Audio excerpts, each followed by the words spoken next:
Amid a shortage of foreign exchange, Nigeria's inflation rate rose to 24.08% in July 2023, the highest in 18 years. According to the National Bureau of Statistics, on a year-on-year basis, the headline inflation rate was 4.4 percentage points higher compared to the rate recorded in July 2022, which was 19.64%. In addition, on a month-on-month basis, the headline inflation rate in July 2023 was 2.89%, which was 0.76% higher than the rate recorded in June 2023. Professor Uche Uwaleke is Director, Institute of the Capital Market Studies at Nasarawa State University in North Central Nigeria, and he joins us now to discuss the uptick in inflation and the concomitant effect on citizens' welfare, as well as what the government must do to begin to stem the tide. Thank you so much for being here on Newsday. Thanks so much for inviting me. My pleasure. Okay, so let's get into it. Nigeria's annual inflation has surged to 24.08%, the highest we've seen in nearly 2 decades. Now, with the removal of fuel subsidies and the currency rate unification being noted as contributors to the current inflation surge, can you elaborate on how these factors have interacted to impact inflation and subsequently affect the welfare of Nigerian citizens, particularly in the context of President Tinubu's ongoing reforms? Yeah, thanks so much. Well, to even start with, the NBS says inflation on a year-on-year basis has come in at 24.08% for the month of July. It also says that the pressure, as we have always known, is coming more on food. Food inflation, the food index is reported to be as high as 26.9%. And as a matter of fact, this food pressure is even very, very high in some states. In Kogi State, for example, that recorded the highest food inflation rate is as high as 34%, 34.5%. Okay. Now, a lot of people even argue that these numbers are understated. That when you really want to measure inflation, what has happened in the last, whether in the last 1 month or in the last 1 year, year on year, that the numbers should actually be a lot higher. And that speaks to the methodology that the NBS is still using, which some people, including myself, believe that the methodology is outdated. There is need for the NBS to revise the current methodology they're using, such that the real changes in domestic prices can be truly captured.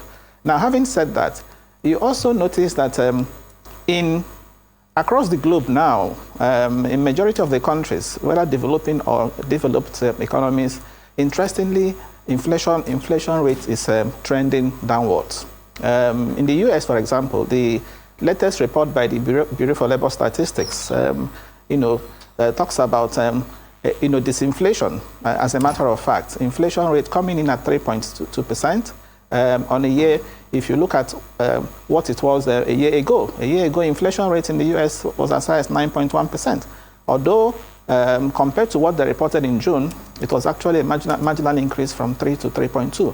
But if you get to Europe, for example, in the euro area, inflation rate has also dropped from 5.5 to 5.3.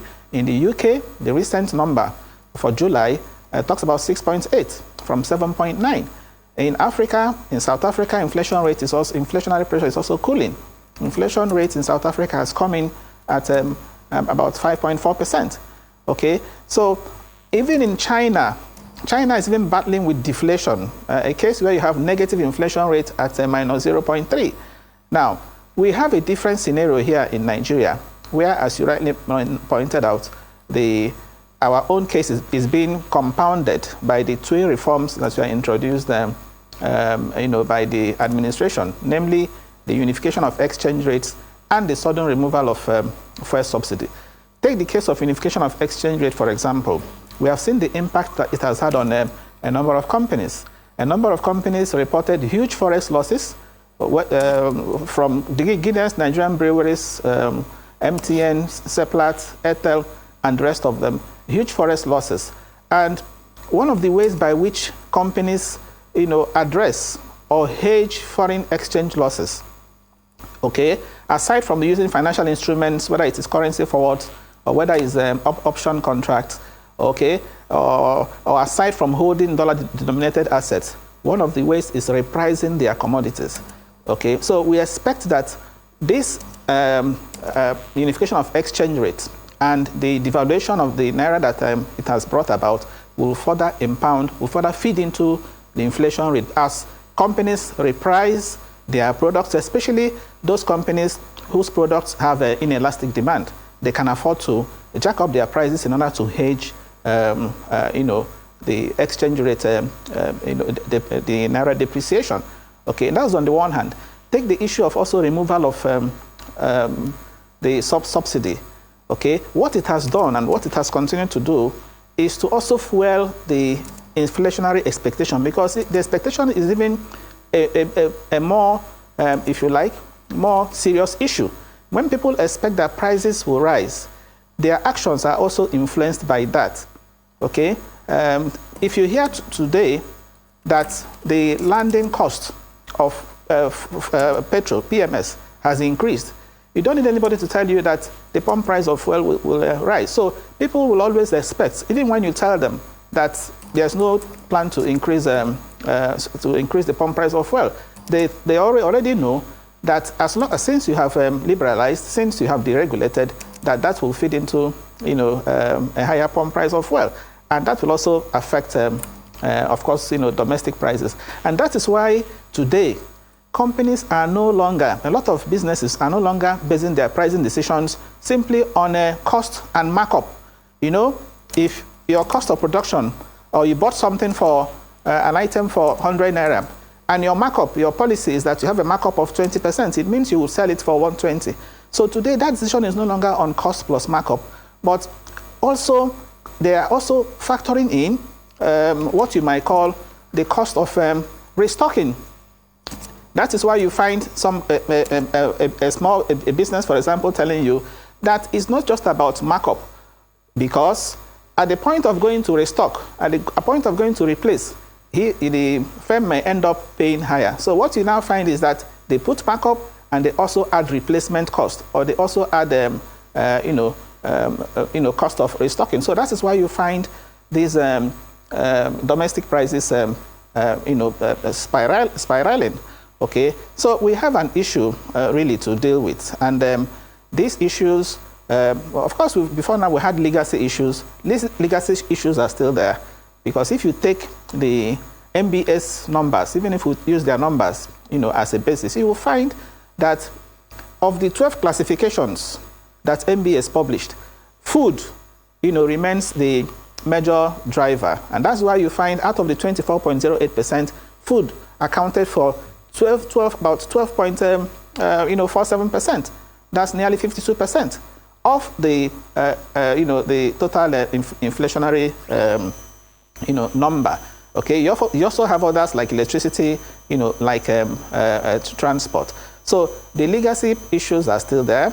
Still more of supply side issues. Of course, we also have the demand side, no doubt, which we are now beginning to see as a result of this unification of exchange rate, with more liquidity, coming into the system. So, by and large, inflation is a problem that needs to be dealt with. Well, I must say, you've really touched on imperative points. When you mentioned that the methodology used by the NBS is obsolete and needs to needs to be reviewed in order to capture the real situation of affairs when it comes to domestic prices. That also reminded me of what we saw yesterday when it came to the special advisor to the president on media and publicity, that's Ajuri Ngelale, when he announced the data supplied by NNPCL to the president shows that Nigerians pay the least price for petrol per litre compared to other West African countries. Do you also fault the methodology that's probably been used in this case?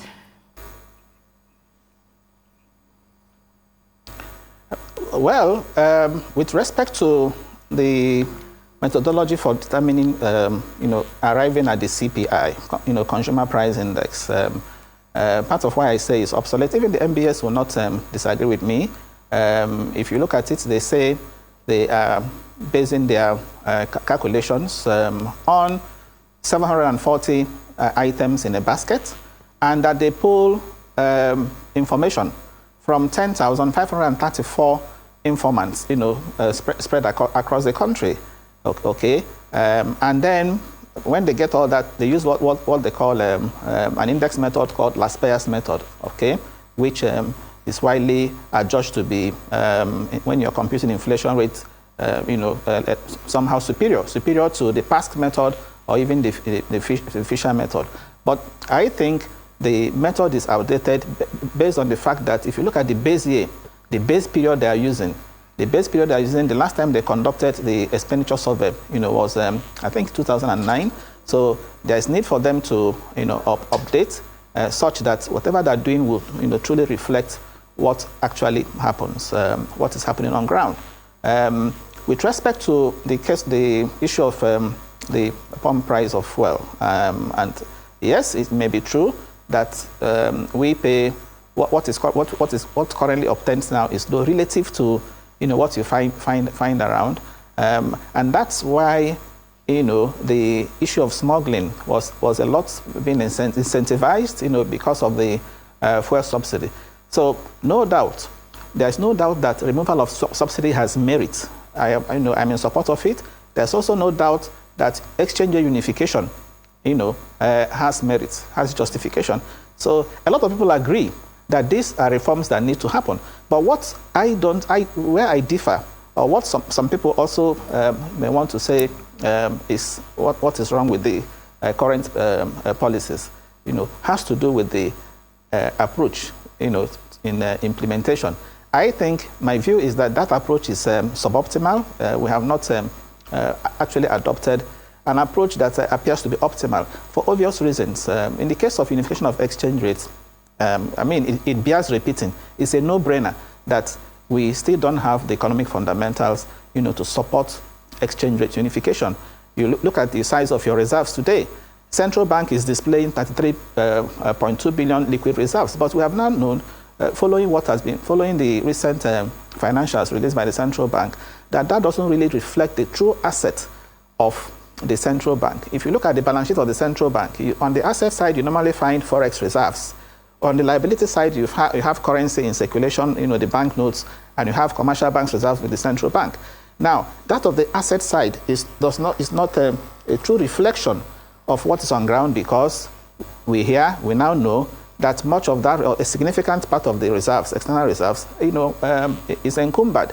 And what that means is that we have very few reserves, okay, that may not be able to even finance, cover 6 months import. When you have that sort of situation, when you have not diversified your export base to have multiple streams of income, then floating your naira becomes unsustainable. It's a matter of time before you reverse, which of course is what is trying to play out. And don't also forget that within the domestic economy, we already have high inflation rates. Inflation is one of the factors that determine exchange rates. Theoretically, that is also, there's a theoretical support for that. Because if inflation rate in Nigeria is rising and inflation rate in the US is dropping, it means that your exchange rate will rise. It means that your domestic naira will fall. Let me explain it this way, simply this way.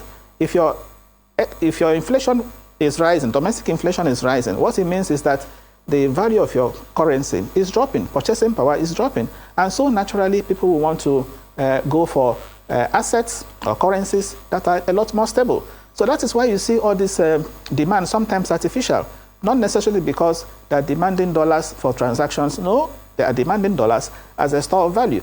They're demanding dollars to be able to speculate. So these things are also the result of the high inflation rate. Now, look at what is happening in Kenya. Today, Kenya is considering reintroducing fuel subsidy, although temporarily. Now you ask yourself, Kenya removed fuel subsidy, at the same time jacked up taxes. Why is it that in Kenya today, I saw their last inflation number for July. Inflation rate in Kenya has now come down from 7.9 to 7.3%. Okay, why is it so? Why is it that it didn't result in high inflation rate? It's because the removal of fuel subsidy in Kenya was, rechanneled into productive areas. If you read the story about what they did with the what they're getting from the savings from subsidy, they are channeling it in agriculture, ensuring that there is fertilizer. And government is also using that opportunity to reduce fiscal deficit. Very important. If we reduce fiscal deficit in Nigeria today and we grow agriculture, production, inflation rate will crash. Because part of why you have inflation rate on the demand side is the fiscal surprises we are getting from the fiscal authorities, the spending we are doing that is not, capital tied, is tied more to, consumption and recurrent. And the fact that we are not really getting our, generally our spending right. So if you reduce fiscal deficit and you channel the savings from subsidy into productive areas, okay, of course, we should expect that inflation rates will come down. Because come to think of it, look at the major driver of inflation in Nigeria today. It is the food. And why is it so?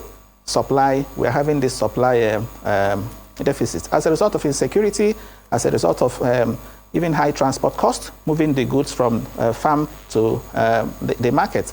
If you also check, urban inflation today is nearly 26%. Okay, the pressure is in the urban areas. Urban inflation rate, according to MBS, is far higher than what we have in the rural areas. The rural inflation rates, they said is 22 point, just about 23%. So the pressure in the urban areas, okay, and that is also partly because of the fact that you have this high transport costs. It's difficult to move goods from the rural areas, to the urban areas. So to deal with inflation, in my view, it's not about jacking up monetary policy rate. No matter how much we jack up monetary policy rate, by the way, the policy rate in Kenya, I was telling you why inflation, didn't result as a result of removal of fuel subsidy. The policy rate in Kenya is 10.5%. Here it is 18.5%. And we know that lending rates in the country today is as high as sometimes 30%. Businesses cannot survive, in that kind of environment. So interest rates need to really come down for the economy to grow. But the problem, the challenge is that if you're bringing down interest rate, that is why this thing is too tricky.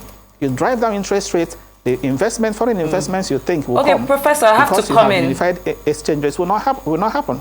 Okay, Professor, I'll have to come in here because, we have limited time. And I like that you used the example of Kenya because we're seeing them returning to a fuel subsidy. But here in Nigeria, President Tinubu has emphasized maintaining the current pricing structure for petroleum despite the deregulation of the product while addressing the inefficiencies in the industry. Now, how does this approach align with efforts to curb inflation? And looking ahead as we begin to wrap up, what combination of short-term measures and long-term strategies would you recommend to the current administration to effectively curb inflation and restore stability to the Nigerian economy while safeguarding the welfare of its citizens? Yeah, thank you very much. Medium to long term is known to everybody. What we need to do as a silver bullet to drive down inflation and firm up the naira is to diversify our export base, is to diversify our productive base and ensure that it is strong. Medium to long term, everybody understands that. Now, what do we need to do now?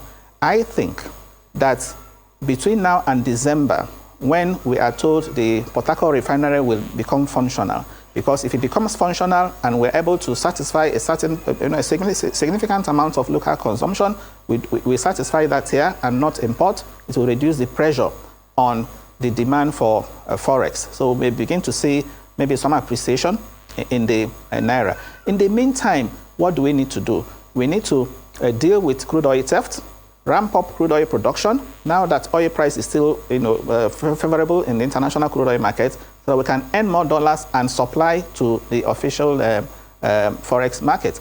Now, with respect to subsidy, my sincere advice to the government is this is the time we can justify use of ways and means. Okay, yes, ways and means, not if you don't apply it properly, it can lead to inflation. But at this point in time, the government has to choose between using ways and means and not doing anything at all, and continue to face this pass-through of high transport costs on inflation.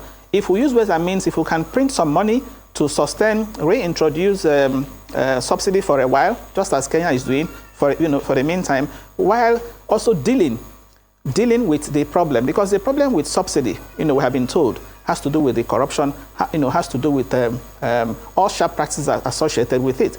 If we can deal with that, okay, then we can, in the meantime, use ways and means to support that. What we must not do is the advice I've had people. That's why I said as we begin to wrap up. You said 150. Go to IMF and take a loan. We should not take any IMF loan at this point. That would be suicidal. But what we can do is to fall back to the central bank, let them bring out some money by ways and means to sustain some subsidy that will ensure that pump price of fuel does not keep going up. Okay, so that at least the productive base of the economy doesn't collapse. As we speak, a lot of people don't go to work again. Even officially, states, governments are saying, come to work twice a week. These things will hurt productivity. We need to use ways and means. For now, run to central bank, let them print some money. If that is what it means, if you can, mop up money here and there to, be able to sustain some subsidy till the refineries, start full operation. Thank you. Duly noted. When you mentioned that the removal of subsidy has fueled the inflationary expectation, and that stood out for me, and you also said the expectation of price rise also influences decisions such as panic buying, especially since we have a liberalized market. When you look at what's played out in the, let's just say, the past 24 hours, I still want to go back to what was stated by the Ajuri Ngelale as at yesterday. Do you think that will have any effect whatsoever in returning relative, calm when it comes to the Nigerian citizens, or you think it will have no effect whatsoever and people will still resort to panic buying? Yes, I didn't get the details of what Ajuri put out there, but I listened to that of the acting central bank governor, okay, who said that the central bank, was now in a position to intervene because, of course, they can't afford to fold their arms and see exchange rates, the volatility we are currently witnessing in the market, particularly in the parallel market where a lot of speculation, is going ahead or is going on. So I think that approach is, for me, is the right approach. The central bank should see how it can use whatever is left, by way of reserves to intervene in the market. That's why I warned against going to borrow from the IMF. If the central bank, for example, is injecting liquidity now, and the central bank is also lending money to the government for the purpose of holding or having some sort of subsidy. Okay, I'm not saying we should prolong it, but we'll have it until things stabilize. Because why we are having this, why the whole thing is biting, is because the reforms are coming on all fronts, and we don't have anything to economic fundamentals, to support them. And that is why, in my view, we actually approach these reforms in a hasty way. We ought to have faced these reforms. We ought to have sequenced these reforms, such to minimize their adverse impact on the economy. But whether the reforms are good or not, of course, there's no doubt the reforms are okay, but the way they're implemented, in my view, needs to be, tweaked. Absolutely, so that, and you mentioned earlier, adverse consequences on the economy will not be much. You mentioned earlier, this has been very insightful, by the way, the example that Kenya made, when during the subsidy situation. You also said that the urban inflation rate is higher than what we've seen in rural areas. I'm just wondering, remember when the president addressed the nation and said ₦1 trillion was saved, due to the removal of fuel subsidy? Where would you like to see that channeled towards? Would it be agriculture, production? What would you like to see immediately based on what was saved, please? Yes, you see, I have just said it here. that the way to go is output. How do we boost output? Okay, it's taken for granted that when you deal with insecurity, you're also helping to boost output. So, and the good thing is that the government has declared a state of emergency on agriculture, and that means that more attention should be paid to agriculture. So the focus now, in conjunction, in partnership with state governments, the focus should be how do we ramp up, food production. Okay, there is, I understand the government says it wants to activate 500,000 square kilometers of, farmlands. So anything that needs to be done should be done fast in the area of agriculture. Again, in the area of assistance to SMEs, micro businesses, you had the president in his address talk about various interventions that they intend to make, to this enterprise. I think those interventions, should begin to happen. Although I also have some reservations about the methodology as well. Because the interventions are supposed to be done at single-digit interest rate at 9%. You have MPR at 18.7.5%, and you want to do interventions at 9%. It also has implications. Is it possible, for example, to lend at normal rates? Then at the point of repayment, you can now come into subsidize, because that lending you're also doing at rates below the market rate is also subsidy. Can we do it at a point where we are sure the purpose for which the money was given has been used, as opposed to giving the subsidy ahead of time? Because if you do it ahead, some people, of course, may end up not using the money for the purpose it is meant. And again, it also distorts the market, because see where market interest rate is, see what you want to do, doing below market interest rate. So all these things should be worked out, and in working them out, I think this is the time for the president to set up the coordinating committee, fiscal and monetary policy committee. The monetary policy cannot do it alone. Professor, the inflation rate in this country today, driving it down is not for monetary policy.